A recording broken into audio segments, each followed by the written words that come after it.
I was heading to my son's house for dinner, the man I trusted with everything, but an unknown distorted voice stopped me cold. Don't go inside his house. The envelope waiting at a mysterious address revealed the truth. While I was cooking pot roast, my own flesh and blood was quietly and methodically taking everything I owned. Before continuing, subscribe to the channel and write in the comments what time it is in your region right now. My name is Ralph Gardner. I'm 66 years old and I live in Phoenix, Arizona, where the summers feel like someone left the oven on and forgot to turn it off, and the winters are just mild enough to make you wonder why you'd ever leave. I spent 26 years as an insurance fraud investigator before I retired 2 years ago. Not the most glamorous job title at a dinner party, I'll admit, but it taught me something most people never learn: the difference between what something looks like and what it actually is. Those two things are rarely the same. When I finally handed in my badge and caseload, I promised myself I'd spend retirement doing something that had nothing to do with paperwork, courtrooms, or people lying to my face. So I bought a 1974 Triumph Bonneville, a rusted, seized-up wreck from an estate sale, $400, and dragged it into my garage on Cactus Road. My neighbors think I'm restoring a motorcycle. What I'm actually doing is reminding myself that broken things can be put back together, as long as you're patient enough to understand every single piece first. You don't rush. You don't guess. You follow the logic of the machine. I wish I'd applied that same discipline to understanding my family. My son Cody is 38 years old. He works in commercial real estate, or at least that's what his business cards say. He's sharp, always has been. When he was 12, he negotiated his allowance up by 30% by presenting me with a written argument at the kitchen table. I laughed for a week. I was proud of him. That was a different Cody. The one I know now has been married to Tiffany for 3 years. Tiffany Gardner, née Walsh, age 35, with a law degree she never used professionally, but references constantly in conversation. She's the kind of person who uses the phrase, technically speaking, the way other people use punctuation, right before she says something that's technically true and completely misleading at the same time. The house where Cody and Tiffany live is a 4-bedroom in Scottsdale that Tiffany selected and Cody paid for, largely with money that came from the sale of his mother's jewelry, which I gave him because he asked, and because I thought that's what you do for your children. That was 2.5 years ago. I haven't been thanked since, not once. I remember the first Sunday dinner after they got married. Tiffany stood in the kitchen of my house on Cactus Road, where Cody grew up, where I've lived for 22 years, and announced that she thought the layout was inefficient. She said it the way an architect might say it about a stranger's home: pleasantly detached, professionally dismissive. Cody didn't say anything. He just refilled his glass and looked at the window. Over the months that followed, Tiffany started referring to my house as their place, in conversation with other people. Not cruelly, almost casually, like you'd mention where you keep your spare keys. We're having it repainted next spring, she told my neighbor Donna one afternoon right in front of me. Donna glanced at me with the look people give you when they're not sure if you caught something or if you're going to pretend you didn't. I smiled and said nothing. I filed it away. Then, about 8 months ago, Cody asked me to sign a document. He called it a convenience arrangement. Something to do with property management, he said, so he could handle certain administrative tasks on my behalf without bothering me every time. He explained it over the phone while I was in the garage with grease on my hands. He said it was standard. He said it was nothing. I printed it out, skimmed it, signed it, and scanned it back that same evening. 26 years reading fraudulent insurance claims, and I skimmed a document my own son asked me to sign. I've thought about that moment many times since. 3 Sundays ago, I was getting ready for our usual dinner. I'd made a pot roast, the kind that takes 4 hours and fills the whole house with the smell of something warm and unhurried. I was pulling on my jacket when my phone rang. The number was blocked. I almost didn't answer. Something made me pick up anyway. Not intuition, exactly. More like the professional reflex of a man who spent decades noticing when something didn't fit the pattern. The voice on the other end was distorted, deliberately altered, run through something electronic that stripped it of any recognizable quality. Neither old nor young, neither male nor female. Just words, clipped and precise. Don't go inside his house. Go to the address I'm about to send you. I stood in my kitchen with my jacket half on and listened to the silence that followed. A text arrived 10 seconds later. A strip mall address on Dunlap Avenue. Nothing else. My first thought was that it was a joke, some elaborate prank from someone who had too much time in a voice changer app. My second thought was that I'd never received a prank call in my life that felt quite this deliberate. My third thought came from somewhere older, somewhere that had spent 26 years learning to distinguish between a real claim and a manufactured one. Whoever made that call wanted me to act on it, not dismiss it. I finished buttoning my jacket, I picked up my keys, and I drove toward Scottsdale. I pulled up to Cody's house and sat in the car for a long moment. The lights were on inside. I could see the blue flicker of the television through the front window. Everything looked exactly as it always did on a Sunday evening. Ordinary, domestic, unremarkable. That's the thing about a good fraud. It looks like everything else. I thought about walking up and ringing the bell. Then I thought about the distorted voice. I started the car and drove to Dunlap Avenue. The strip mall was the kind you find all over Phoenix. A long, flat building with a parking lot, twice its size, half the storefronts occupied, the rest covered in paper from the inside. A nail salon, a tax office, a dry cleaner. Near the far end, a small business office with the blinds drawn, and a manila envelope taped to the door with my name written on it in block letters. Just my first name, Ralph. I stood there in the parking lot for a moment. The asphalt was still radiating heat, even at that hour. A car went by on the street behind me. I peeled the envelope off the door, walked back to my truck, and sat down to read what was inside. There were 4 pages. Photocopies, not originals. Someone had been careful about that. The first page was a property record from the Maricopa County Recorder's Office. My address? 4812 West Cactus Road. My house? The one I've owned outright for 11 years with no mortgage and no liens. The recorded owner on that document was not Ralph Gardner. It was Cody Gardner. The transfer had been executed by quitclaim deed, signed, according to the document, by me, roughly 2 months prior. I turned to the second page. I looked at the signature line for a long time. It looked like mine. The shape, the slant, the loop of the R into the A. It was close, but I've signed my name roughly 40,000 times over 66 years. There's a slight hesitation before the G in Gardner, a habit left over from breaking 2 fingers on my right hand in my late 30s. The signature on that document didn't have the hesitation. I looked at the notary seal, a name I didn't recognize, an entirely official-looking stamp. I sat with that for a minute. I wanted to tell you some strong emotion hit me. Rage or grief, or the specific heartbreak of discovering that someone you love has been methodically working to take everything you have. But the truth is that what I felt first was much quieter than any of that. It was the same steady stillness that always came in those first moments of a real case, when all the small inconsistencies you've been filing away suddenly arrange themselves into a shape you recognize. I'd seen this shape before, just never from the inside. I thought about the document Cody had asked me to sign 8 months ago, the convenience arrangement. I thought about how I'd been in the garage with grease on my hands, and had skimmed it and signed it without reading it carefully enough to understand what I was agreeing to. I thought about Tiffany saying, "We're having it repainted," about my house. I thought about the way Cody refilled his glass and looked at the window. I thought about a Sunday afternoon about 4 years ago, when Cody drove out to Cactus Road and spent the whole day in the garage with me. He handed me tools and asked questions and got a grease smear across his forehead that he didn't notice for 2 hours. We ate pizza on the tailgate as the sun went down. He asked me about the strangest case I'd ever worked. I told him about a fraud adjuster who ran the same scheme for 12 years, until one accomplice tried using it on his own brother-in-law. Cody laughed.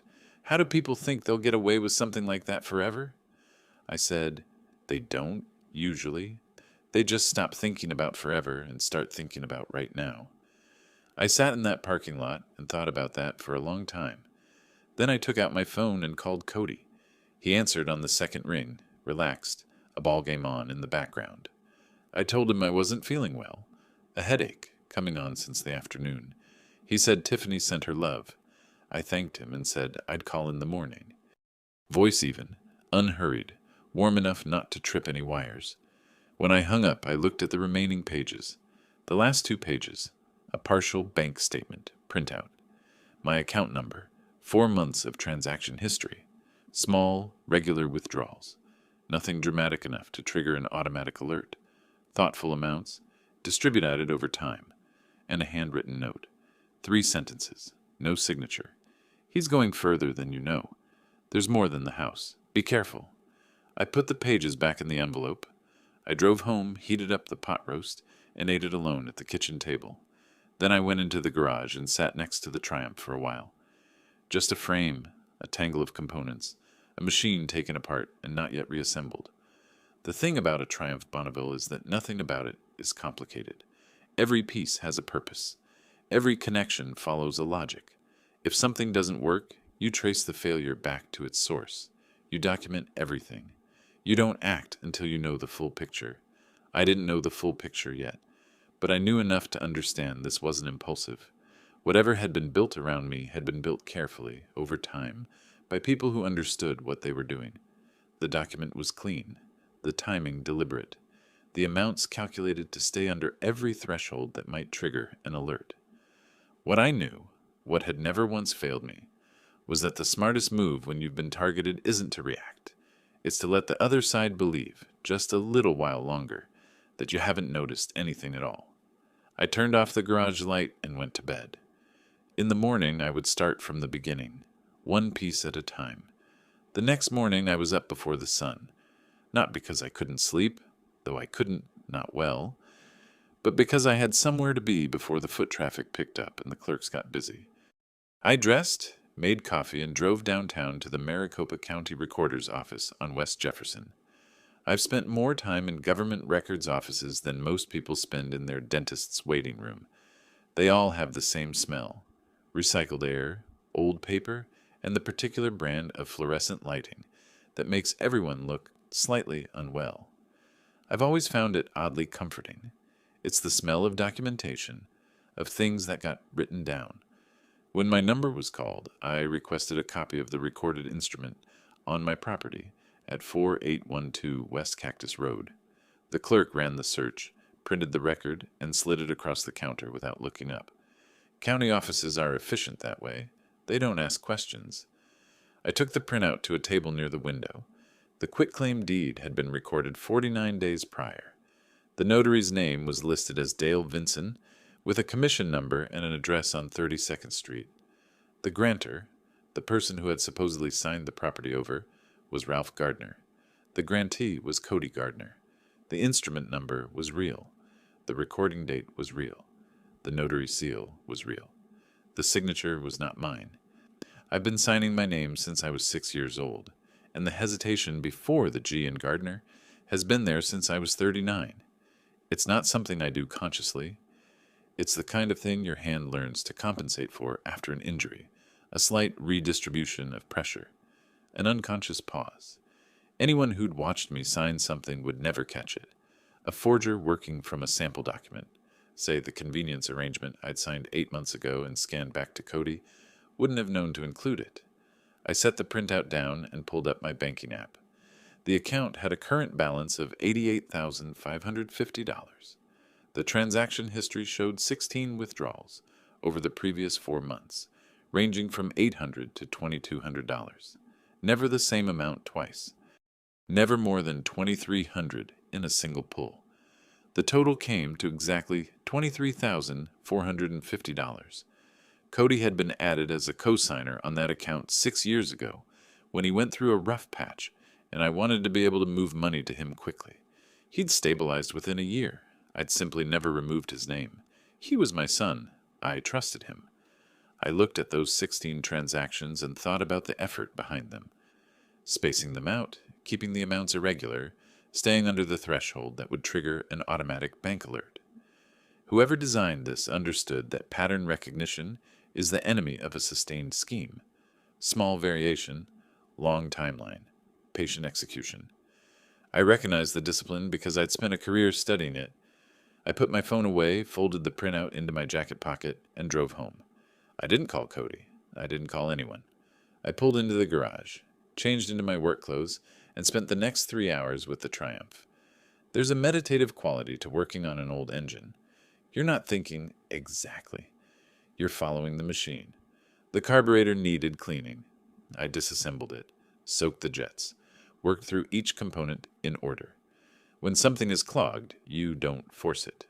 You dissolve what's blocking it and reassemble. Forcing a clog only moves the problem somewhere else. I thought about Cody while I worked, not the Cody who had forged my signature on a property deed, the other one. The 12-year-old with the written argument about his allowance. The young man who'd gotten grease on his forehead and not noticed for 2 hours. I thought about when that second Cody had stopped being someone I recognized, and whether I'd missed a signal I should have caught. Tiffany, I decided, was the cleaner story. Not because she was worse, I had no way to know who had initiated what, but because she was consistent. The woman I'd met 3 years ago was exactly the woman I'd watched ever since. Precise, calculating, convinced her logic was sound. She'd looked at my house and decided it was inefficient. She'd looked at me and made the same assessment. An aging man, living alone, easily managed. The kind of person who signs things without reading them when asked nicely enough. She wasn't wrong about that last part, but she'd made the error I'd seen in old case files. She assumed the target was what he appeared to be. I set down the cleaning brush and looked at the carburetor components, laid out on the workbench, in the order I'd removed them. Cody had called while I was at the county recorder's office. I listened to the voicemail while I worked. Easy and warm, just checking in. Hope you're feeling better. Tiffany and I are planning Sunday dinner if you're up for it. He sounded completely natural. Either he was an excellent actor, or he genuinely believed I was still the version of me that signed documents with grease on his hands. Both possibilities were useful. I began reassembling the carburetor, working in reverse order, each piece fitting back exactly where it belonged. I knew what I needed to do next. I'd known since the parking lot on Dunlap Avenue, really. I just hadn't let myself name it yet, because naming it too early gets you moving before you're ready. And moving before you're ready is how you make mistakes. But I had the shape of it now. I had the documentation. I had 26 years of understanding how these things unraveled when you applied pressure at the right points. The only question was where to find someone who could help me apply it correctly. I did not call a friend. There's a version of this story where the next scene involves an old colleague from my investigator days who happens to owe me a favor and happens to know exactly the right people. That version would be neater and more convenient, and also entirely false. Favors create obligations. Obligations create complications. What I needed were professionals, people with no stake in the outcome beyond doing their jobs correctly. So the day after my visit to the county recorder's office, I sat down at my kitchen table with a yellow legal pad and a cup of coffee, and I started making calls. The first was to the State Bar of Arizona's referral service. I told them I needed an attorney specializing in elder financial exploitation and property fraud. They gave me 3 names. I looked up all 3 online, checked their case records on the Maricopa County Superior Court's public portal, and made an appointment with the one whose track record I found most convincing. Norman Castillo, whose office was on the 7th floor of a building on Central Avenue. Castillo was in his mid-50s, compact and precise in the way that good lawyers tend to be. Not flashy, not trying to impress you with the furniture. He had the kind of handshake that tells you someone takes the activity seriously. He listened to everything I said without interrupting, and when I finished laying out the documents, the quitclaim deed copy, the bank transaction history, the original convenience arrangement Cody had asked me to sign, he studied them for 4 minutes without a word. Then he looked up and said, Arizona Revised Statutes, Section 46-456. Financial exploitation of a vulnerable adult. Class 2 felony. Up to 15 years. I told him I wasn't ready to file anything yet. He nodded slowly. What do you want to do first? Understand the full scope, I said. I want to know if there are other documents, and I want to know who the notary is. He wrote down Dale Vinson's name and told me he'd run it through the Arizona Secretary of State's notary database. The quitclaim deed could be voided through a quiet title action in Superior Court. The forged signatures constituted document fraud on top of the exploitation statute. He was careful to say when you're ready, rather than file immediately, which I appreciated. He understood that timing matters. I wrote him a check for the retainer, $3,500, and shook his hand on the way out. The second call was to a private investigations firm from the Arizona Association of Licensed Private Investigators Directory. I wanted someone experienced in financial and document fraud. The firm I settled on was run by Sean Brown, who had spent 12 years as a financial crimes investigator for the state before going private. His hourly rate was $145. I asked him to verify whether additional documents had been recorded using my name, identify Dale Vinson's full professional history, and trace the bank withdrawals back to the specific branch where they'd originated. Brown was efficient and unfussy. He asked good questions, took notes, and told me he'd have an initial report within 10 days. I gave him a $1,500 advance. I drove home along Camelback, windows down, the dry late summer air coming through the way it does in Phoenix when the worst of the heat has passed. But the warmth is still in the concrete. The city looked the same as it always did. Traffic on the 51, the usual billboards, normal Tuesday afternoon. Cody called that evening. I answered on the third ring, not too fast, not so slow, it seemed like I'd been avoiding him. "Dad, feeling better?" "Much better," I said. Whatever it was, it passed. You know how it goes. We talked for 11 minutes. He asked about the motorcycle, which he always did, and I gave him the same update I always gave. Coming along, these old carburetors are temperamental. He mentioned that Tiffany had found a new restaurant in Scottsdale she wanted to try. Italian place, supposed to be good. He asked if I'd be up for Sunday dinner. I said of course I wouldn't miss it. From somewhere in the background of the call, I could hear Tiffany's voice asking something.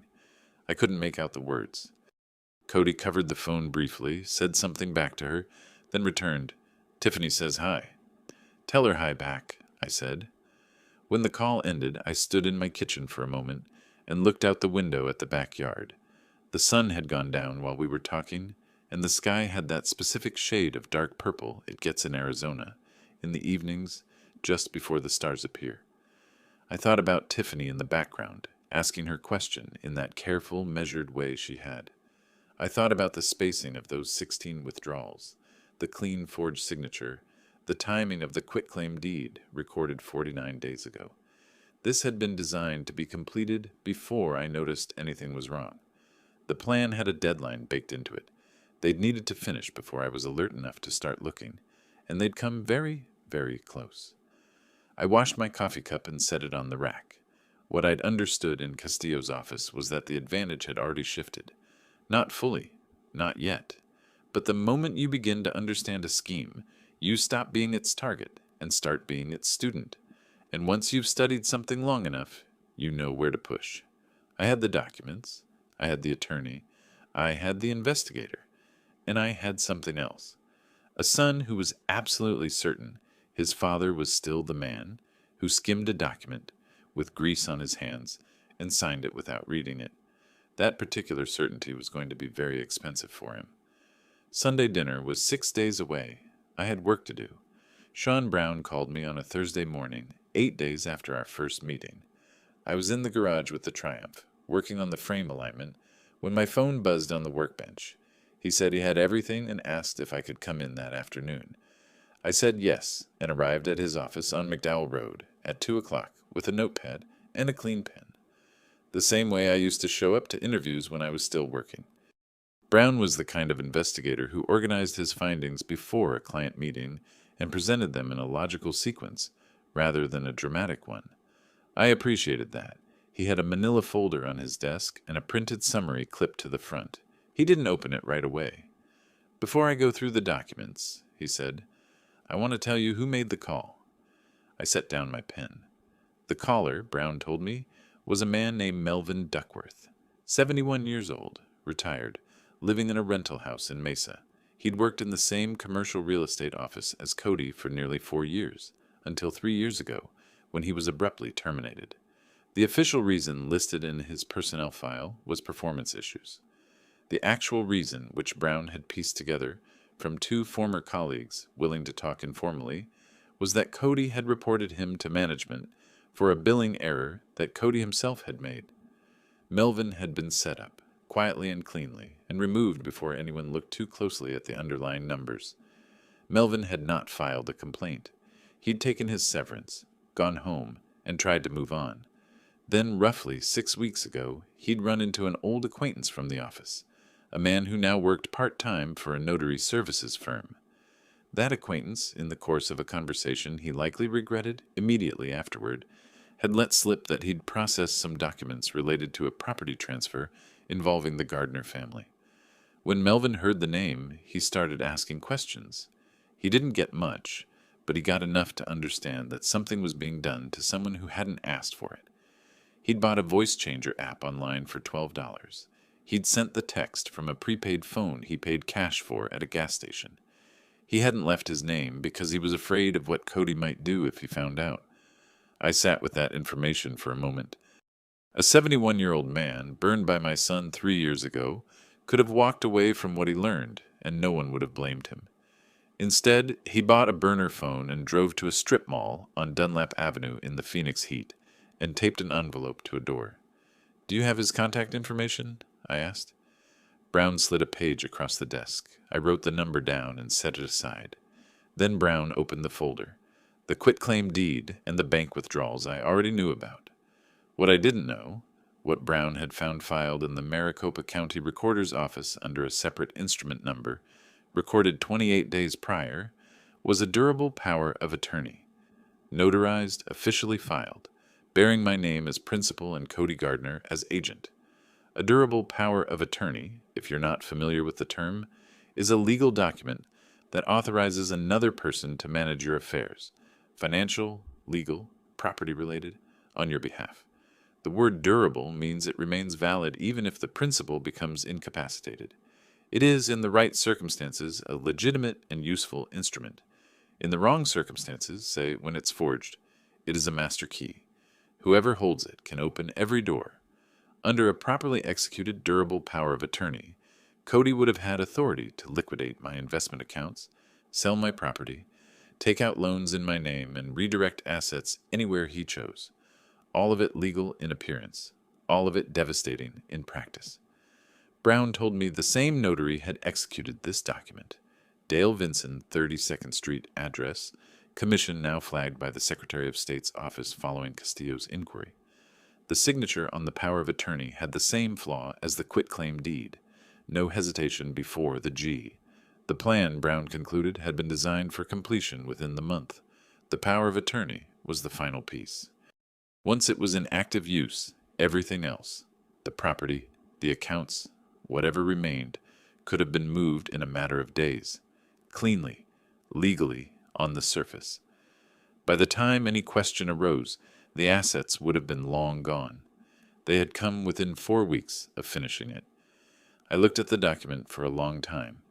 Then I set it down on Brown's desk, very gently, the way you set down something fragile. "Well," I said, "now I know everything I need to know." I paid Brown's invoice, $1,740 for 8 days of work, which I considered exceptional value, and drove directly to Norman Costello's office on Central Avenue without calling ahead. His assistant checked his calendar, found a gap at the end of the afternoon, and I waited 20 minutes in the lobby reading a magazine I didn't absorb. When I sat down across from Castillo, I put Brown's folder on the table between us. "We're starting," I said. He picked up his pen. 3 days before Sunday dinner, I opened a new checking account at a credit union on Thunderbird Road, an institution I had no prior relationship with, whose name appeared nowhere in any document Cody had ever seen. I transferred $88,550 into it. The transfer took about 4 minutes. I sat in my car in the credit union parking lot afterward and thought about how simple that had been and how long it had taken me to understand it needed doing. The old account at First Western, the one Cody was a co-signer on, the one with 16 neat withdrawals spaced across 4 months, now had a balance of $0.31. The 31 cents I left there on purpose. I liked the specificity of it. While I was handling the account, Castillo was handling other things. He filed a petition to void fraudulent deed in Maricopa County Superior Court, citing document fraud and forgery under Arizona revised statutes. He filed a separate complaint for elder financial exploitation under ARS. Section 46-456 with the Adult Protective Services Unit of the Arizona Department of Economic Security, which triggers an automatic referral to the county attorney's office for review. And he sent a formal inquiry to the Arizona Secretary of State's Notary Public Unit regarding Dale Vinson, the notary who had, according to the official records, witnessed my signature on 2 documents I had never signed. By the time I pulled into Cody and Tiffany's driveway on Sunday evening carrying a bottle of sparkling water and a container of the lemon bars Tiffany had once mentioned she liked, Dale Vinson had already received a notice from the Department of Licensing informing him that his notary commission was under review and temporarily suspended pending investigation. I rang the bell. Cody answered. He was in a good mood, relaxed, easy in the shoulders, wearing a polo shirt and the particular expression of a man who believes he has things under control. "Dad, come on in." The house smelled like something Italian, garlic and good olive oil, which I had to admit was a pleasant combination regardless of the circumstances. Tiffany was in the kitchen, her hair pulled back, moving between the stove and the counter, with the focused efficiency she applied to everything. She looked up when I came in. "Ralph?" A smile, measured and warm. "So glad you could make it." "Wouldn't miss it," I said, and set the lemon bars on the counter. We sat down to dinner. The pasta was excellent. The conversation was the kind that happens when everyone at the table is performing a slightly different version of themselves. Cody talking about a property deal he was tracking in Tempe. Tiffany asking about the motorcycle in the careful way people ask about things they don't actually care about. Me answering with the appropriate level of enthusiastic detail that confirmed I was exactly what they needed me to be. An old man with a garage project, pleasantly unaware of anything beyond his carburetor. I ate everything on my plate. I had a second serving of the pasta. At one point, Cody refilled my glass of water without being asked, which was the most attentive I'd seen him in 2 years, and I took note of it the way I used to take note of everything, without acknowledgement and without reaction.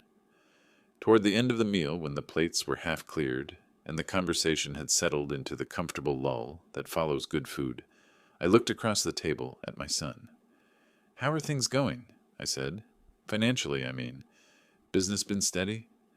Cody glanced at Tiffany, a fraction of a second, quick enough that most people wouldn't catch it. I caught it. "Really good, actually," he said. "The market's been solid. Nothing to worry about on that front." I nodded. "That's good to hear." I picked up my glass.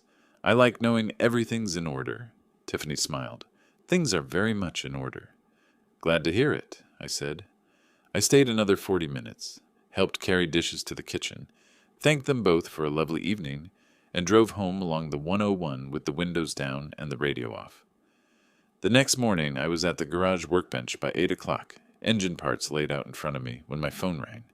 The number was Cody's. I let it ring once, twice, 3 times.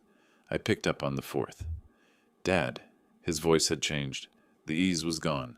What was left was something tighter, faster, with the particular edge of a person who has just discovered that a door they thought they owned does not, in fact, have their name on the lock. "Dad, I need to talk to you about the account." I set down the wrench I was holding and leaned back against the workbench. "What account is that?" I said. A pause, longer than it needed to be. "The First Western account. I was checking something and the balance is showing 0. I think there might be an error." "Huh," I said, in the tone of a man who finds that mildly interesting. "That does sound like something you'd want to look into?" Another pause, longer still. Somewhere in Scottsdale, I imagined Tiffany standing very close to wherever Cody was holding that phone, reading his face the way she read everything, looking for the crack, the data point, the thing that would tell her how bad it actually was. "Dad," Cody said carefully, "is everything okay?"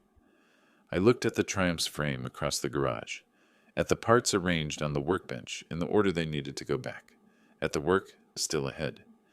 "Everything is fine," I said. "Take care of yourself, Cody." I ended the call, set the phone face down on the bench, and picked up my wrench. Cody called back 40 minutes later.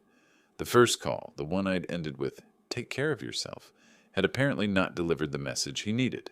Or maybe it had delivered exactly the message he needed, and that was the problem. Either way, his second call was different, in character from the first. Tighter, faster in the wrong places, and slower in the wrong places. The rhythm of a man who has spent the last 40 minutes in a conversation he didn't want to have, and has now been handed the phone to make another one. "Dad, I really need to talk to you about the account. There's something... I think there might have been a banking error, but I need to make sure you're okay. Make sure nobody got into your accounts without your..." "Cody," I said. He stopped. "The account is fine. I closed it. The money's in a new account that only I have access to." I let that land for a moment. "The documents are with my attorney." Silence. The specific kind that happens when someone's mental footing gives way and they need a second to find solid ground. Not the silence of a man thinking, the silence of a man stalling. "Your attorney," he said. "Norman Castillo. His office is on Central Avenue, 7th floor." I gave him the address at a pace that made it clear I expected him to write it down. "He's been handling some paperwork for me. If you have questions about the account or about anything else, he's the right person to call." Another silence, longer. "Dad, I don't understand what's happening." "I think you do," I said pleasantly. "Take care of yourself, Cody." I ended the call and set the phone down. What happened over the next several days I pieced together, partly from what Castillo told me, partly from what I could infer, and partly from a single conversation I had with Cody 2 weeks later, when enough of the dust had settled that he was capable of speaking in complete sentences again. Tiffany, I gathered, had moved fast. Within hours of my second call, she had driven to Dale Vincent's notary office on 32nd Street, the one whose seal appeared on both forged documents, the one whose commission was now suspended pending investigation. The office was locked. A printed notice on the door indicated that services were temporarily unavailable and directed clients to contact the Secretary of State's office with questions. Tiffany had stood outside that office long enough that a neighboring business owner later mentioned it to someone, who mentioned it to someone else. She had not looked, by any account, like a person whose plan was proceeding smoothly. In the meantime, Cody was looking for an attorney. The first firm he contacted declined to represent him. The second also declined. Conflict of interest, they told him, without elaborating. The third, a solo practitioner who handled a mix of real estate and family law, took the call, asked several questions, and called him back the following day to say she was also unable to help. The fourth attorney, a man named Gerald Webb, who operated out of a 2-room office in Chandler and specialized in what he diplomatically called dispute resolution, agreed to meet with them. I don't know exactly what Webb said to Cody and Tiffany in that meeting, but based on what came next, I have a reasonable picture. He would have laid out the charges: document fraud, forgery, financial exploitation of a vulnerable adult under ARS Section 46-456, a Class 2 felony. He would have noted that the evidence, recorded instruments at the county recorder's office, bank statements, and a notary whose commission was now under active investigation, was not the kind of evidence that went away on its own. He would have said, probably in the measured tone of a professional delivering bad news to people who had convinced themselves the news wasn't that bad, that a settlement negotiated before the county attorney's office moved to formal charges was the most practical path available to them. Castillo called me that Thursday afternoon. "Webb reached out," he said. "They want to talk settlement." "Good," I said. "Let them bring a number." I heard the quiet sound of Castillo making a note. "I'll be in touch." I hung up and went back to the garage. The Triumph's frame was clean now, aligned and ready for the next phase. I ran my hand along the top tube and thought about Tiffany standing outside that locked office on 32nd Street. I thought about Cody calling 3 attorneys who wouldn't help him, and a fourth who told him his best option was to apologize with money. I didn't feel triumphant. I want to be clear about that. What I felt was something quieter. The particular satisfaction of watching a mechanism work the way it was designed to. You build the thing correctly, you apply it at the right moment, and it does what it's supposed to do. That's all. I gave Castillo my answer the following morning. They could bring whatever number they thought was reasonable, and then we'd talk. The number Cody's attorney brought was not reasonable. Webb sent over a written settlement proposal, 2 pages, clean formatting, the tone of a man trying to make inadequate math sound like generosity. The offer: full return of the $23,450 withdrawn from my account, plus a signed release in which Cody relinquished any claim to the property at 4812 West Cactus Road. No additional compensation, no acknowledgement of the forged power of attorney, a clause that would have required me to sign a confidentiality agreement, preventing me from discussing the matter with anyone. Castillo read it to me over the phone. When he finished, there was a brief pause, and I could hear him choosing his words carefully. "It's a starting position," he said. "It's an insult," I said. "Tell him no." Castillo told him no. 3 days later, Tiffany tried a different door. I found out about it on a Wednesday morning when my doorbell rang, and I opened it to find a woman in her mid-40s with a county lanyard, a clipboard, and the careful, neutral expression of someone trained to assess situations rather than react to them. She introduced herself as a caseworker from Adult Protective Services and said she was following up on a referral regarding my welfare and capacity to manage my own affairs. I invited her in. The referral, she explained as I set water on to boil, had been filed by a family member who had expressed concern that I was exhibiting signs of confusion and might be making financial and legal decisions without fully understanding their implications. She was required to conduct a home visit and assessment. She had a form. It had sections. I said that sounded entirely reasonable and asked if she'd like tea. While the water heated, I excused myself to my home office and retrieved the accordion folder I'd been maintaining since the morning after I found the envelope on Dunlap Avenue. It contained, in chronological order, the original printout from the county recorder's office showing the fraudulent quitclaim, deed, the bank transaction history with each of the 16 withdrawals, highlighted and dated, Brown's investigative report, including the identification of Melvin Duckworth as the anonymous caller, and the documentation of Dale Vinson's notary history, a printed copy of the durable power of attorney with my annotations in the margins, Castillo's filed petitions, court-stamped, and a 1-page summary I'd written myself, single-spaced, laying out the timeline of events from the first forged document to the current legal proceedings. I set the folder on the kitchen table next to the caseworker's clipboard. She looked at it. "I like to keep things organized," I said, and poured the tea. She spent 45 minutes at my kitchen table. She asked me questions about current events, about my financial situation, about my living arrangements and daily routine. I answered everything directly and specifically. At one point, she asked me to explain what a durable power of attorney was, and how it differed from a standard power of attorney. I explained both, mentioned the relevant Arizona statute, and described briefly what I would have lost had the forged document been activated before I became aware of it. She wrote things on her form for a while after that. When she stood to leave, she shook my hand and told me she appreciated my time. Her expression had shifted slightly from when she arrived, still professional, but with something added that I recognized as the particular look of a person who has been sent somewhere on a false premise and knows it. I walked her to the door. "Thank you for coming," I said. I used to do this kind of work myself, assessing whether situations were what they appeared to be. I know it's not always straightforward. She looked at me for a moment. "I'll file my report this week," she said.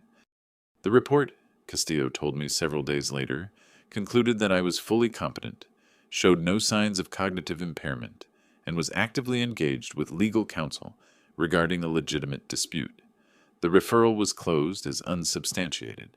He also told me something else. Tiffany's attempt to use Adult Protective Services as a legal tool had not gone unnoticed by the county attorney's office, which was already reviewing the elder exploitation complaint. Filing a false APS referral didn't constitute a separate criminal charge on its own, but it did, Castillo explained, contribute to a pattern of behavior that would be relevant if the matter proceeded to prosecution. Cody called me that evening. He sounded, for the first time in this entire affair, like a man who understood his position completely.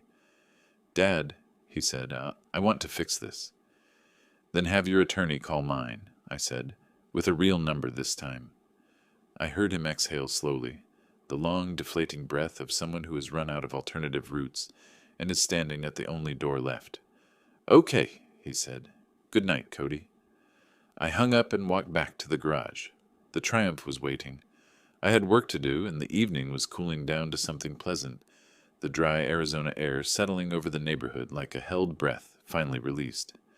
Tiffany had played her last card. It had come up empty. Now we were going to talk about a real number.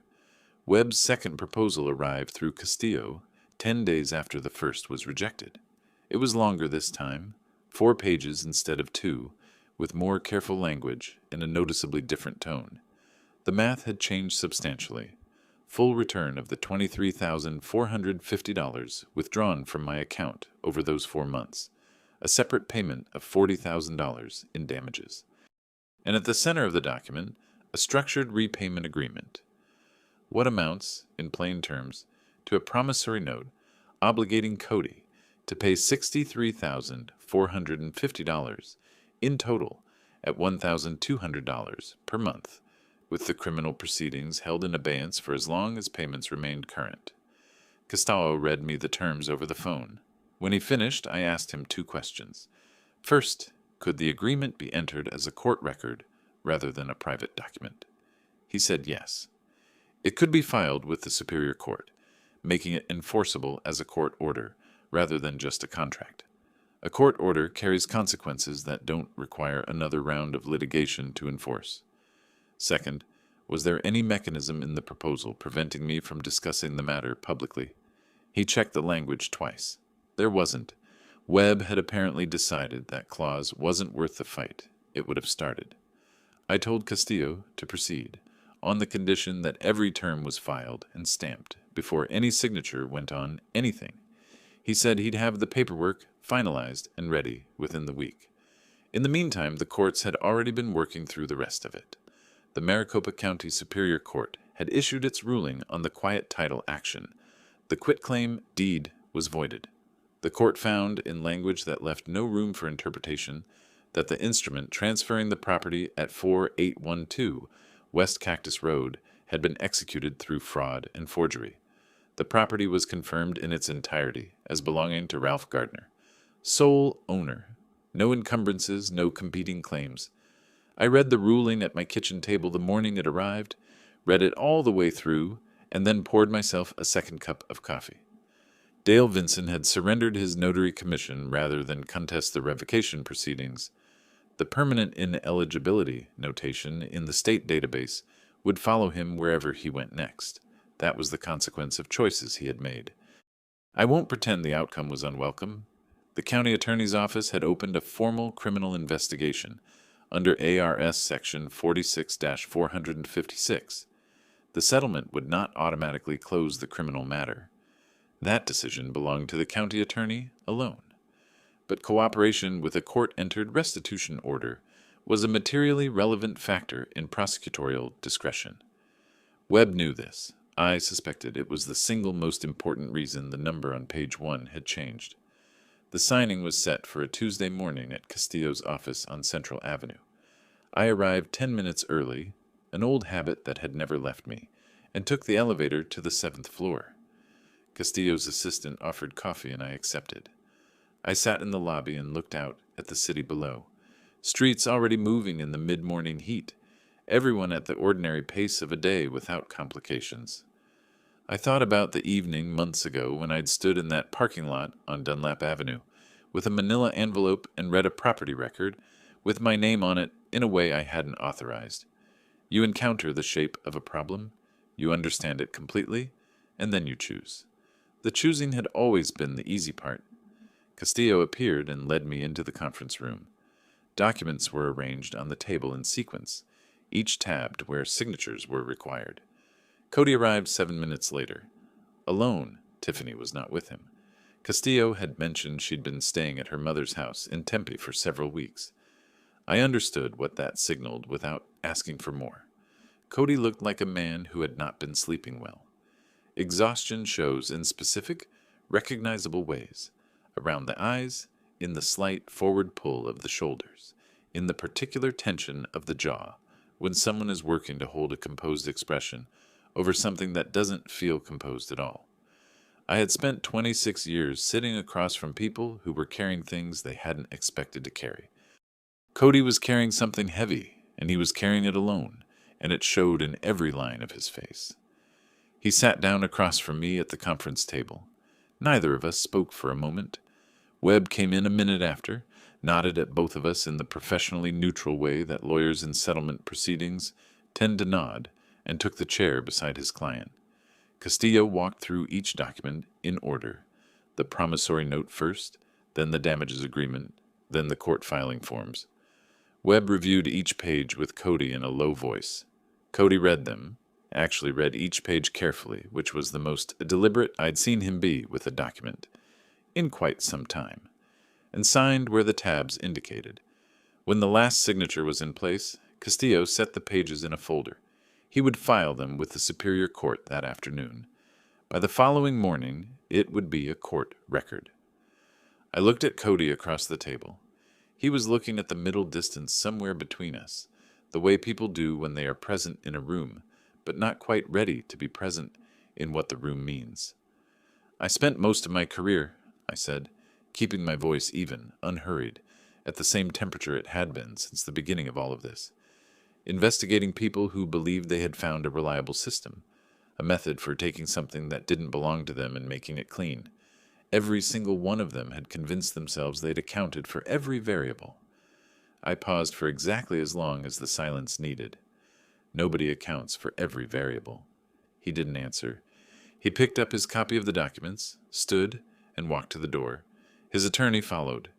At the threshold, Cody stopped for a moment, just a moment, with his back to the room, shoulders slightly tensed, as if he might turn around. He didn't. He walked out. I finished my coffee. I thanked Castillo, shook his hand, and took the elevator down.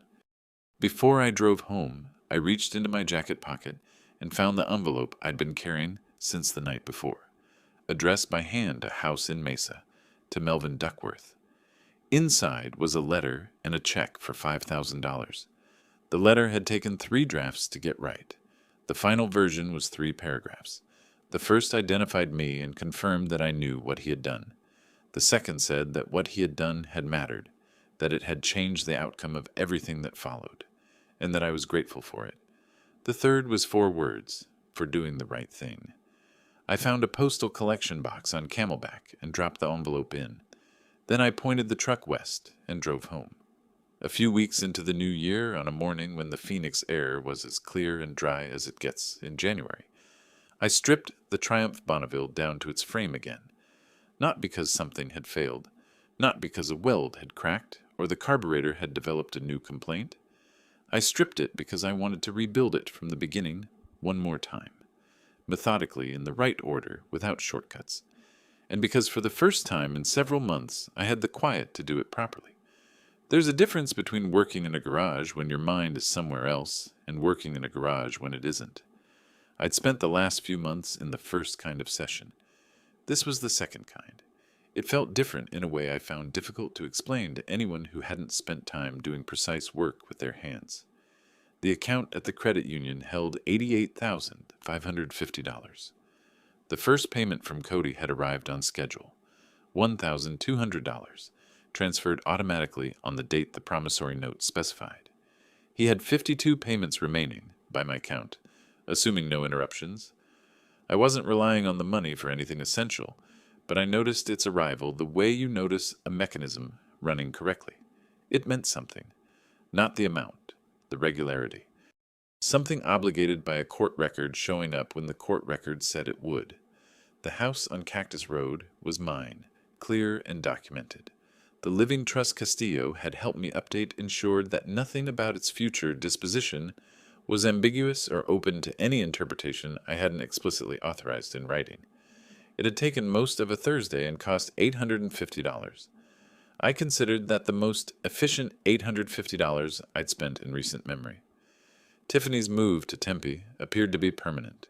Mutual acquaintances had mentioned it, in passing more than once now, the way people mention things that have settled into fact. I hadn't asked for more detail than that. Whatever was happening in that marriage was the result of choices made over a long time, not something I had caused by protecting what was mine. People make their choices. Consequences arrange themselves accordingly. Sean Brown sent a brief invoice follow-up note about 3 weeks after the settlement was filed, along with a one-line message that said he was glad the outcome had been what it was. I paid the final balance, $290 for a follow-up task he'd completed without being asked, and wrote closed on the folder tab. That was the right word for it. Closed. Not erased, not forgiven in the way the word usually gets used, but finished. The case had an outcome. The record was complete. You couldn't ask for more than that from a case. Cody called every couple of weeks. The calls followed a consistent pattern. Hello, hello. 10 seconds of silence. End of call. He never said what he'd called to say if there was something he'd meant to say. I didn't push. I had spent too much of my working life in rooms with people who filled silence with words that didn't mean anything to have any interest in doing it myself. When Cody had something real to say, he'd find a way to say it. That door was still open. It would stay open. But I wasn't going to stand in the doorway calling his name. I thought sometimes, standing at the workbench with my hands occupied and my mind free, about the first Sunday dinner after Tiffany moved in. The one where she stood in my kitchen and announced the layout was inefficient. I thought about Cody refilling his glass and looking out the window instead of saying anything. Small signals, filed away and not acted on. I had been, in the professional sense, a man whose entire career was built on noticing small signals. It turned out there were limits to that skill when the subject was your own son. That was a thing I'd have to sit with for a while. I thought sometimes about the 12-year-old who had sat down at the kitchen table with a written argument about his allowance, about the young man who had spent a Sunday in the garage with grease on his forehead and hadn't noticed for 2 hours. Those people were real. They had existed. The Cody who had spent several months building a careful legal structure designed to take everything I had from me. He was also real. Both things were true at the same time, which is the most complicated kind of true there is. I didn't know what to do with that yet, exactly. I suspected I'd be figuring it out for a while. The Triumph had been in pieces when I bought it, in pieces again now, and would be whole by spring if I worked at it consistently. There was something clarifying about that timeline. The motorcycle didn't care about any of the rest of it. It didn't have an opinion about what had happened in a conference room on Central Avenue, or what would happen between me and Cody over the years ahead. It just had its own logic, its own requirements, its own sequence of steps that had to happen, in order or not at all. Some people find that kind of simplicity frustrating. I've always found it restoring. There are some things, old motorcycles, certain kinds of trust, some relationships, that once they've been fully disassembled, don't go back together exactly the way they were before. Not because the pieces are damaged, because you've seen what's inside. You know the machine now in a way you didn't when it was whole. The fit is different. The knowledge changes the work. I understood that about what had happened between me and Cody, and I wasn't pretending otherwise, and I wasn't mourning it the way I might have mourned it a year ago. What had happened had happened. The frame of what came next would be built from what was actually there, not from what I wished was there. The frame was sound. The engine block was solid. The chrome needed attention, but the steel underneath was honest material. The work ahead was real work, the kind that rewards patience and punishes shortcuts. And the morning was cool and quiet and entirely mine. There was one other thing. A week after I mailed the envelope to Melvin Duckworth, I received a letter in return. It was short. 2 paragraphs handwritten on plain white paper, in the careful penmanship of a man who had grown up writing things by hand and never entirely switched over to screens. The first paragraph thanked me for the check and said he hadn't expected anything. The second paragraph said, I knew Cody when he was still someone I respected. I don't know what happened, but I knew what was happening to you wasn't right, and I couldn't walk away from that and still call myself a decent person. He signed it with his first name only. I folded the letter and put it in the accordion file with the rest of the documentation. not because I needed it for any legal purpose, because it belonged with the record of what had happened. All of it, from the envelope on the door to the check in the mailbox, and because some records are worth keeping even after the case is closed. I put on my gloves, picked up the first component, and got started. If you like this story, please like this video, subscribe to the channel, and share your impressions in the comments. To listen to the next story, click on the box on the left. Thank you for watching.